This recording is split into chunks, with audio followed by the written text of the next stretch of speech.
وحشتوني قوي. اللي اول مره يشوفني انا رغدان. ساعات بيبقى نفسنا ناكل بيتزا بس مش قادرين لا نعجن ولا نستنى العجينه تخمر. تعالوا اقول لكم على طريقه بيتزا في دقيقه واحده، اختراع حرفيا رهيبه. صينيه ودهنتها زيت زيتون، وحطيت اول طبقه من التوست، وحطيت عليها جبنه موتزاريلا، وكمان حطيت ساوزن ايلاند صوص، وبعدين طبقه تانية من التوست وحطيت عليها جبنه رومي، اي نوع جبنه تحبوها بس اهم حاجه بتسيح عشان تمسك الطبقات في بعض. وبعدين طبقه ثالثه من التوست ودهنتها بالكاتشب ورشه زعتر، وبعدين جبنه موتزاريلا تاني، وبعدين حطوا التوبينج اللي انتوا عايزينه. انا حطيت فلفل رومي، زيتون، مشروم، وبيبروني، وشويه من الموتزاريلا تاني عشان التوبينج يمسك كده في البيتزا وما تقعش من فوق الوش.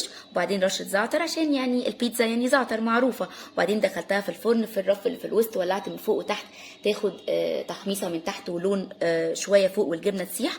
بجد خطيره وهتعملوها كتير وهتحبوها قوي، وهتعملوها كمان اكتر من البيتزا الاصليه. ومش هقول لكم غير لازم تجربوها. وبس كده.